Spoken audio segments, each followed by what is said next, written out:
Bonjour à toutes et à tous. Donc, je suis le médecin principal Philippe, je suis anesthésiste réanimateur, je travaille à l'hôpital des Armées Percy. Je suis également l'anesthésiste réanimateur de la 3e antenne chirurgicale aérotransportable et le médecin-chef de l'antenne de chirurgie vitale au cours de mon précédent mandat au Mali l'été dernier. Alors pourquoi cette antenne de chirurgie vitale a été pensée et créée? Eh bien, on est parti du principe et du constat que le Mali est un pays extrêmement vaste. On estime que la superficie fait environ 2 fois celle de la France. Et cette superficie très, très importante occasionne des élongations parfois très élevées. Et cela peut poser vraiment problème, notamment pour l'évacuation de nos militaires blessés, puisqu'on sait, en traumatologie, qu'elle soit civile ou militaire, que chaque minute compte et qu'un blessé hémorragique va décéder dans les premières heures après le traumatisme. Donc l'idée, c'est d'apporter au plus près des combats une capacité chirurgicale et de réanimation afin, encore une fois, d'optimiser et d'améliorer la prise en charge des blessés et, in fine, de diminuer la mortalité. Donc l'idée, c'est que cette antenne de chirurgie vitale puisse diminuer le délai entre la survenue de la blessure et l'arrivée dans un bloc opératoire. Donc, au Mali, à Barkhane, cette antenne de chirurgie vitale peut être déployée. La durée de déploiement est variable, elle va dépendre des missions. Ça peut être de 15 jours à 1 mois de déploiement sur le terrain avant un retour sur Gao pour un reconditionnement du matériel. Alors, de quoi est constituée cette équipe chirurgicale? Elle est constituée de 12 personnels. Il y a 3 praticiens des armées, donc 2 chirurgiens et un médecin anesthésiste réanimateur, et puis 8 personnels paramédicaux, des infirmiers et des aides-soignants, ainsi qu'un secrétaire administratif qui permet de faire toute la logistique et le liant, si vous voulez, avec les forces combattantes. Vous voyez ici sur la photo l'équipe qui se prépare à recevoir un blessé. Donc on peut peut-être voir les photos d'après. Donc d'abord, on va parler de la manière dont cette antenne va être déployée sur le terrain. Il y a plusieurs vecteurs disponibles sur Barkhane. Et l'intérêt et la force de cette antenne mobile, c'est qu'elle peut finalement être déployée via des hélicoptères britanniques. Donc ceux que nous avons sur Barkhane sont des CH-47 Chinook. Donc des hélicoptères avec une bonne capacité de portance. Vous voyez ici sur la photo du haut que l'intégralité de l'antenne, les 18 caisses aérolargables qui sont à disposition dans l'antenne, peuvent être slingées sous l'hélicoptère britannique pour être transportées vers les bases opérationnelles avancées de la force. Nous avons également la possibilité d'acheminer les caisses de l'antenne de chirurgie vitale à bord d'avions de transport, on va dire classiques, comme les Transal que nous avons sur Barkhane. Et donc ces différents vecteurs sont vraiment des outils très, très importants et ça permet vraiment de nous projeter vraiment dans toutes les bases françaises au Mali. Il faut savoir que l'intégralité de l'antenne chirurgicale tient dans un volume assez restreint et ça fait à peu près 3 tonnes, ce qui est relativement léger et ça nous permet vraiment d'être assez mobile. Donc c'est vraiment un bon compromis, cette antenne de chirurgie vitale, entre la capacité chirurgicale et de réanimation et la mobilité. Vous voyez ici d'autres images où on peut très bien également intégrer et transporter l'intégralité de l'antenne chirurgicale dans le Chinook britannique. Les 18 caisses rentrent dans l'hélicoptère, ce qui est quand même remarquable. Alors, suivante.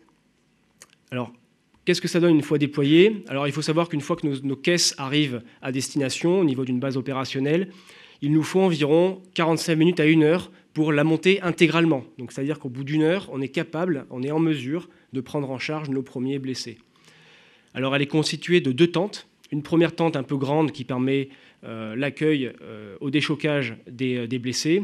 C'est l'occasion de faire un premier point médical sur nos blessés, évaluer la gravité des lésions, faire un premier bilan clinique, un premier bilan biologique, et également, nous avons à disposition du matériel d'échographie. Ça nous permet de faire un point au niveau des défaillances vitales, hémodynamiques, au niveau cardiaque, au niveau pulmonaire, par exemple, de nos blessés. Et puis, en fonction des lésions que vont présenter les blessés, nous allons décider de les opérer ou pas au niveau du bloc opératoire. Donc, c'est dans la deuxième tente, celle qui est au fond.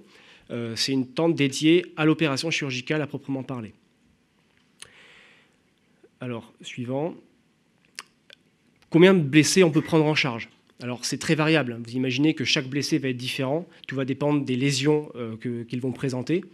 Mais on estime que globalement, on peut recevoir 10 blessés, dont 3 graves, 3 intubés ventilés. Il faut savoir que cette antenne de chirurgie vitale n'a pas pour vocation de proposer un traitement chirurgical définitif. Il s'agit de faire du damage control, c'est-à-dire de faire en sorte d'arrêter le saignement, puisque l'hémorragie, l'exsanguination, c'est la principale cause de mortalité du blessé de guerre. Donc l'objectif de cet ACV, c'est vraiment d'arrêter l'hémorragie le plus rapidement possible. Donc ça va être des chirurgies qui vont être écourtées, qui vont être courtes, pour que le blessé soit évacué le plus rapidement possible dans le rôle 2 de Gao, puis secondairement dans un HIA parisien ou du sud de la France.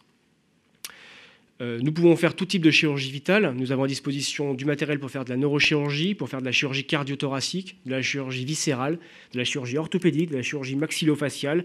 Donc vraiment tout type de geste d'urgence vitale, nous sommes en capacité de le faire au niveau de l'ACV. Et nous avons également les compétences chirurgicales puisque nos chirurgiens sont formés à la réalisation de ces gestes de sauvetage. Nous avons également à disposition du matériel de réanimation de pointe puisque le matériel à disposition au sein de l'ACV est quasiment identique à ce que l'on peut avoir dans nos HIA, avec de la capacité transfusionnelle. Donc le médecin en chef Arnaud vous a parlé du sang. Donc nous avons une banque de sang à l'ACV. Nous avons du plasma cryodesséché également à l'ACV. Et nous avons également la possibilité d'organiser une collecte de sang totale, par exemple, si besoin, auprès de nos camarades français qui sont avec nous dans les bases où nous sommes déployés. Nous avons aussi du matériel de réanimation de pointe, comme je vous l'ai dit, de quoi faire de l'échographie. Nous avons des respirateurs artificiels, nous pouvons faire de la réanimation, de l'anesthésie dans cette antenne. Nous n'avons par contre pas la capacité d'hospitaliser les blessés, nous n'avons aucun lit d'hospitalisation, nous ne sommes pas un rôle 2 qu'on peut avoir à Gao avec quelques lits d'hospitalisation. Donc tous nos blessés doivent être évacués rapidement vers un hôpital et surtout vers nos rôles 4, c'est-à-dire nos HIA parisiens. Ça sera vraiment de la chirurgie de sauvetage et de la réanimation de sauvetage. Donc vous voyez par exemple sur les photos d'en haut, ce qui est très intéressant aussi, c'est que les équipes qui partent en ACV, ce sont des équipes qui se connaissent bien, qui sont formées à l'urgence vitale, et chacun va avoir un rôle clé. Il va y avoir un personnel qui va s'occuper de la gestion par exemple des voies aériennes. Vous voyez qu'il y a un infirmier anesthésiste qui est positionné à la tête du patient, un autre infirmier qui va s'occuper des prises de sang, de la réalisation de la transfusion, et là sur la photo, l'anesthésiste qui réalise une échographie cardiaque pour évaluer la gravité du blessé et optimiser la réanimation derrière. En dessous, vous avez la réalisation d'un geste de sauvetage par le chirurgien viscéral qui va poser un drain thoracique à un patient qui a reçu une balle dans le thorax, qui saigne dans son thorax. Donc tous ces gestes-là sont réalisés avec une grande fluidité, car les équipes qui partent en ACV, ce sont des équipes qui sont soudées, qui se connaissent très très bien. Pour ma part, mon équipe, ça fait 2 ans qu'on travaille ensemble. Nous partons 1 à 2 fois par an en mission. Donc nous avons des automatismes qui se sont créés au gré des blessés qu'on a reçus, mais également au gré des simulations et des formations que nous avons avant de partir sur le terrain. Alors, diapo suivante. Ce qui est très important pour nous dans le service de santé, c'est cette culture du retour d'expérience. On fait en sorte vraiment d'améliorer constamment nos compétences, nos matériels. Il y a forcément parfois des difficultés qu'on peut rencontrer sur le terrain, des difficultés d'acheminement de matériel, par rapport, par exemple, avec les problèmes climatiques qu'on peut rencontrer au Mali, notamment l'été, les intempéries, les tempêtes de sable, etc.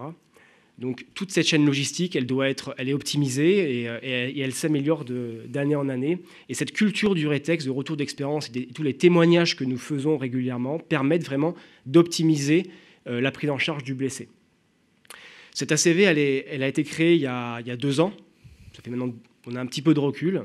Et tous les rétex que nous faisons après chaque mandat, eh bien, on conduit finalement à la création d'une nouvelle entité qui va arriver dans les prochaines semaines, avril 2020. Cette nouvelle antenne de chirurgie vitale, qu'on va appeler antenne de réanimation et de chirurgie de sauvetage, qui est, on va dire, le modèle moderne de cet ACV, avec une modularité et une fonctionnalité, une ergonomie vraiment meilleure que ce que nous pouvions avoir au niveau de l'ACV, et qui va permettre encore d'optimiser la prise en charge du blessé.